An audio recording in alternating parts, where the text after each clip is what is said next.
Welcome back to Galaxy Recaps. Today we'll be diving into an action thriller film titled Legend. Enjoy the recap. The film opens by introducing the infamous Kray brothers, Reggie and Ronald, who rule the streets of London as feared gangsters. Reggie first makes a point of taunting the undercover cops assigned to surveil him, hinting that he's well aware of their presence. He then strolls through his neighborhood, warmly greeting locals and handing out money. The undercover officers watch this with disdain, observing the respect Reggie commands from the community, which contrasts sharply with the locals' coldness toward the police.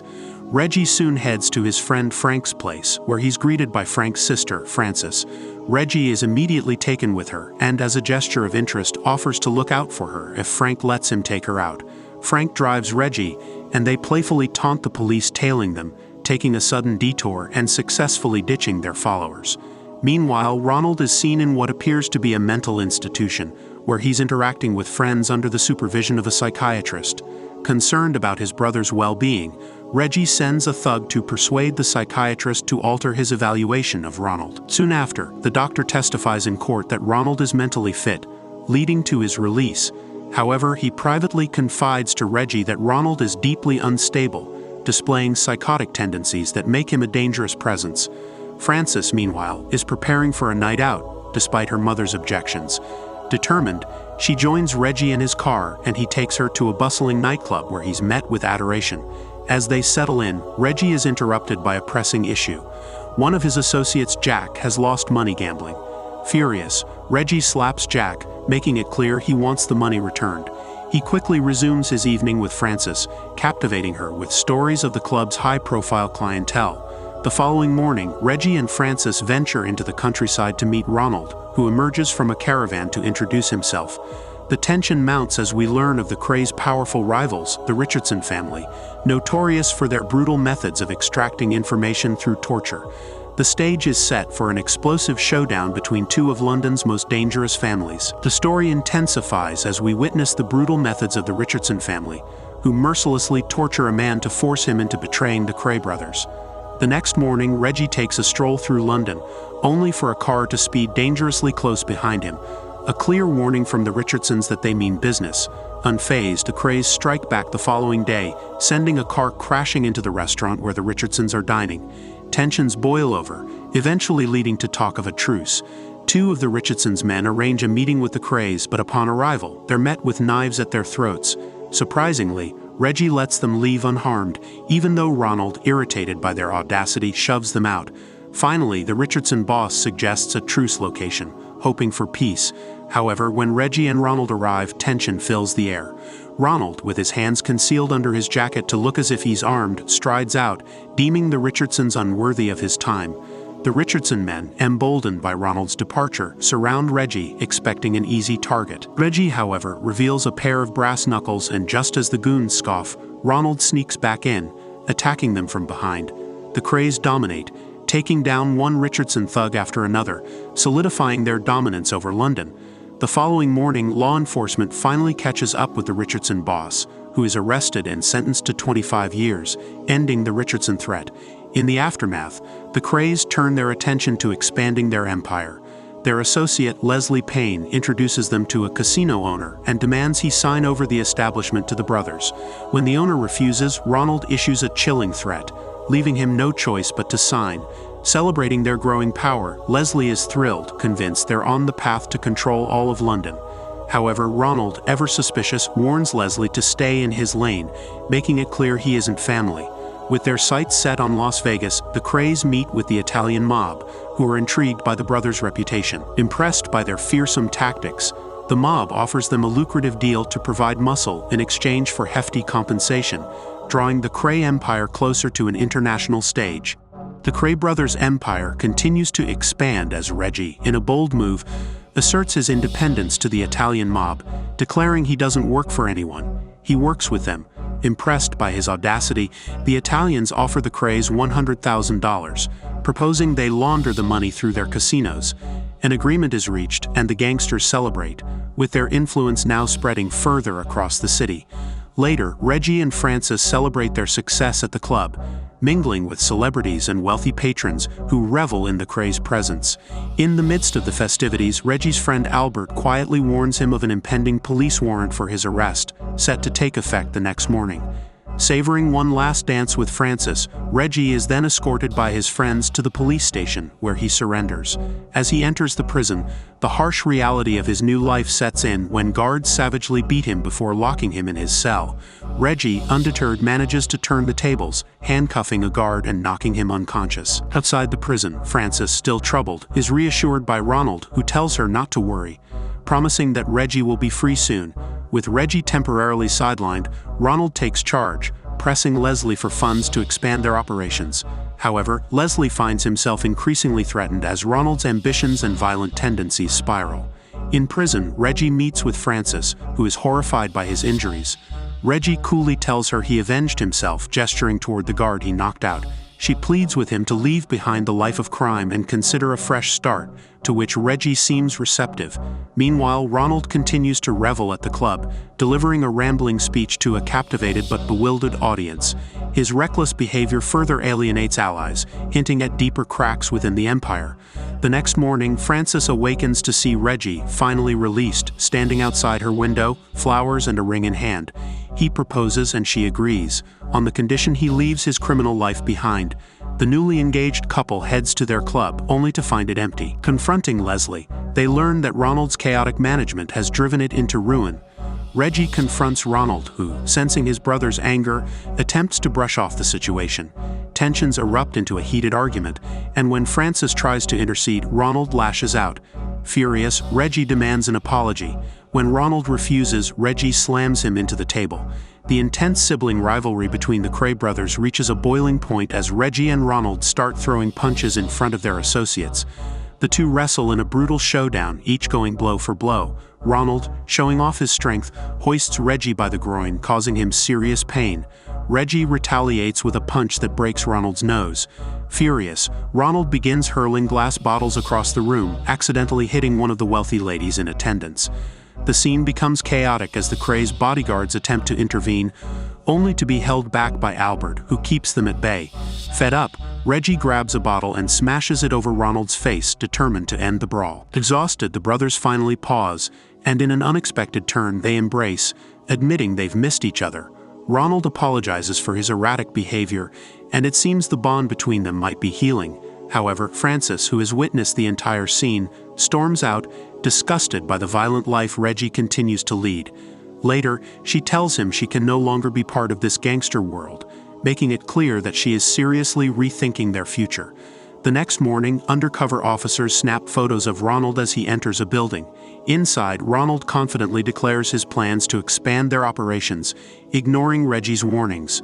At the same time, government officials, including the Prime Minister, grow increasingly determined to put an end to the Kray's illegal activities, pressing for their arrest.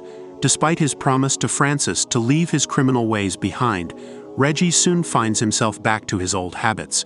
He intimidates a club owner into signing over his property, but things escalate quickly when the police arrive, leading to the Kray brothers' arrest. Behind bars once again, Reggie is confronted by Frances, who threatens to call off their engagement if he's found guilty. She's no longer willing to tolerate his double life. In court, tension rises as the brothers await the verdict. In a surprising twist, the judge dismisses all charges, granting the Krays their freedom. As they exit the courthouse, the undercover officers who had invested time and effort into their capture are visibly frustrated. At Reggie's club, a confrontation erupts between the Krays and the police. Ronald seizes the opportunity to mock the authorities, casually placing his arm around one of the officers just as a photographer snaps a photo. This image, which portrays the officer fraternizing with the Notorious Gangsters, is later presented to his superiors, leading to a harsh reprimand for the officer involved. Amid the ongoing chaos, Reggie and Frances's dream of marriage becomes a reality, and they enjoy a beautiful wedding, momentarily hopeful for a future free from crime. However, this bliss is short-lived.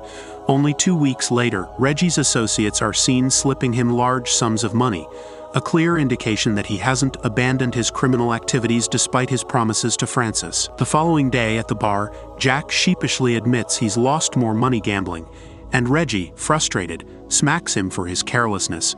Meanwhile, a vengeful cop has taken to following Frances, who notices but heads home regardless. Once inside, she reaches into a shelf and takes what appears to be an antidepressant. The strain of her life with Reggie is taking a toll, even as the next morning on her birthday, Reggie surprises her with a new car. Frances is initially thrilled but quickly disappointed when Reggie declines to go for a drive with her. Saddened, she watches as Reggie leaves her behind, choosing instead to head to the bar with his brother and their bodyguards to discuss their next moves. In the bar, Ronald suffers yet another psychotic episode, attacking Leslie Payne with a bottle. Reggie intervenes, reminding Ronald of Payne's value to their expanding business interests. Frustrated with his associates, Reggie begins to berate each of them, asserting his dominance and claiming he alone knows what's best for their empire. Later, Reggie meets with Mr. Bruno, a mafia affiliate, who relays that the mob boss is pleased with Reggie's work but feels that Ronald's instability is a liability. Bruno suggests that the mob would prefer a partnership with just Reggie. Stung by the criticism, Reggie rejects the offer, demonstrating unwavering loyalty to his twin. As Frances sits at home, anxiously waiting for Reggie, her reliance on her medication becomes more apparent. She takes more pills, her mental state unraveling under the weight of her fractured marriage. Meanwhile, trouble escalates when one of the Richardson gang members savagely beats one of the Kray's men, who then seeks Ronald's protection. Ronald, in true form, assures the man he'll take care of it, for a price. That night, a car pulls up to a bar, and Ronald, armed and resolute, steps out and strides inside. Without hesitation, he shoots George, a Richardson associate, point-blank in the head, sending a message of bloodshed to their rivals. Reggie, upon hearing the news, confronts Ronald at their mother's house, questioning him about potential witnesses and the location of the gun. Calculating the risks, Reggie orders his bodyguards to dispose of Ronald's clothes and toss the weapon in the river. In the midst of the tension, their mother, who has seen her son's lives spiral into darkness, pleads with Reggie to forgive Ronald, reminding him that despite everything, Ronald is still his brother. Following George's murder, the police ramp up their efforts to take down the Kray brothers at any cost. Walking through the streets of London, Frances and Reggie argue, with Frances questioning why Reggie should take the fall for Ronald's crimes. During the exchange, Reggie, concerned, searches through her bag and discovers a bottle of pills, hinting at her struggle to cope with his lifestyle. At the police station, the bartender who witnessed George's murder is brought in to identify the killer. Though she recognizes Ronald, she covers for him, claiming she doesn't see the perpetrator among those present. Elated, the Krays celebrate with friends and family, but Frances, increasingly disturbed by Reggie's moral decline, watches in disgust.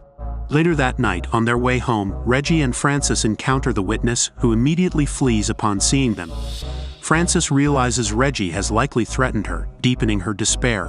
When they reach home, Frances finds her car drenched from the rain and asks Reggie for help, only to be met with a harsh insult. Furious and heartbroken, she slaps him, a gesture that shocks him, making her intent clear. The next morning, Frances packs her bag, signaling her departure. As she leaves, she crosses paths with Ronald, who helps her with her luggage, reminding her of her bond with Reggie and suggesting she's being too harsh. Unmoved, she drives away, leaving her old life and Reggie behind. In the aftermath, a devastated Reggie goes to Frank's house, hoping to convince Frances to come back. Frances, however, has reached her breaking point, telling him that she now understands he'll always be a gangster. When she retreats indoors, she catches her own reflection in the mirror, feeling lost, and turns once again to her pills, taking them one after another. The following morning, Reggie returns to try once more, but is greeted by a grim scene. Frank, standing outside with the door ajar, silently signals that something terrible has happened. Reggie enters Frances's room to find her lifeless body, realizing that his lifestyle has cost him the love of his life. Overcome with grief, he places her wedding ring back on her finger as a final farewell. Meanwhile, Ronald is at the club, paying Jack to kill on his behalf, his recklessness undeterred. As Reggie mourns, his mother-in-law, devastated and furious, spits at his car window in disgust, intensifying his sorrow. That night, Jack approaches Leslie's home, weapon in hand. When Leslie answers the door, terror takes over as Jack points the gun at him. In a desperate struggle, Leslie manages to fend off Jack, suffering a gunshot wound to his leg but ultimately scaring his assailant away. The losses and betrayals begin closing in on the Kray brothers, as Reggie's grief and Ronald's escalating violence propel their lives further toward inevitable ruin.